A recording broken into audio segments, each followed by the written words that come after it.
दोस्तों आज हम बात करने वाले हैं सनातन धर्म में मंत्रों का विशेष महत्व क्यों है। आखिर मंत्र क्यों बनाए गए, ये मंत्र हैं क्या, किसने बनाए, एक मंत्र को उसके सही उच्चारण के साथ ही क्यों बोलना चाहिए।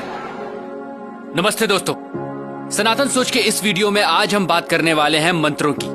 देखिए, सबसे पहले तो मंत्र का शाब्दिक अर्थ जानने की जरूरत है। ऐसी ध्वनि जो आपको मेंटल पीस दे, आपके मन को शांत करे, वो ही मंत्र है। हमारे शास्त्रों में कहा गया है मना तार्यति इति मंत्र, यानी मन को तारने वाली ध्वनि ही मंत्र है।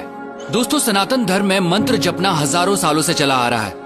वो ऋग्वेद के तीसरे मंडला के 62 सूक्त का गायत्री मंत्र हो, जो ऐसी वाइब्रेशंस पैदा करता है कि इंसान के साथ साथ सभी पेड़ पौधों और जानवरों के लिए भी लाभदायक है। या ऋग्वेद के ही 7वें मंडला के 59 सूक्त का महामृत्युंजय मंत्र, जिसे मृत्यु को जीतने वाला मंत्र भी कहा जाता है। और भी ऐसे कई वैदिक मंत्र हैं जिन्हें चैंट करने से हमारे फिजियोलॉजिकल और साइकोलॉजिकल फंक्शंस यानी शरीर और दिमाग पर पॉजिटिव इंपैक्ट पड़ता है। पर कैसे, आखिर ऐसा क्यों होता है? दोस्तों, वजह है इन मंत्रों की ध्वनि, वो साउंड जो इन मंत्रों के उच्चारण से पैदा होती है। मंत्रों के अर्थ को अलग रख दें तो विशेषज्ञों का मानना है मंत्रों की सिर्फ ध्वनि यानी साउंड में ही अपार शक्ति होती है। कुछ साउंड प्योर होती हैं और कुछ इम्प्योर, और ये डिपेंड करता है उनकी वाइब्रेशंस पर। और जैसे कि अल्बर्ट आइंस्टाइन ने भी कहा, everything in life is vibration. Modern science ने साउंड और लाइट दोनों को वाइब्रेशंस ही माना है। अब अगर आपको साउंड को लाइट में बदलना है तो फ्रीक्वेंसी को आपको 40 ऑक्टेव तक बढ़ाना होगा, और तब जो आपको वाइब्रेशन मिलेगी वो ट्रिलियंस ऑफ साइकिल्स पर सेकेंड होगी, और वो एक लाइट के रूप में आपके सामने होगी। महान योगियों ने साउंड को लाइट में बदलने का काम अपने शरीर के भीतर हमेशा से किया है दोस्तों, और वो मंत्रों के माध्यम से ही हुआ।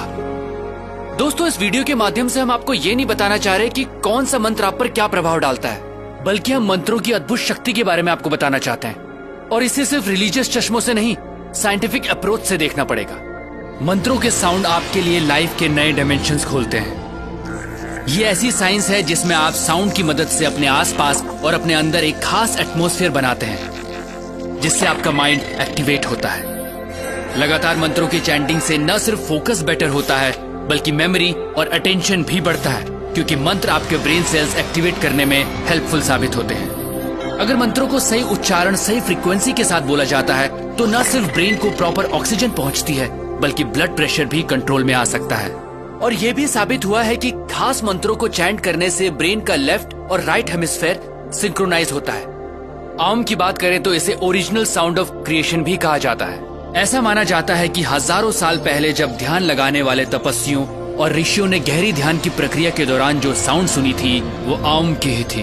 और फिर आम तो सनातन धर्म का प्रतीक ही बन गया, क्योंकि सनातन धर्म में इंसान हमेशा से तपस्या और ध्यान लगाकर स्वयं की उत्पत्ति और अंत की खोज में अपना जीवन जीता आया है। दोस्तों, आपने कई योगियों और तपस्वियों को सिर्फ हमिंग पे मेडिटेशन करते देखा होगा, वही हमिंग साउंड जो आम बोलते समय सबसे आखिर में निकलती है।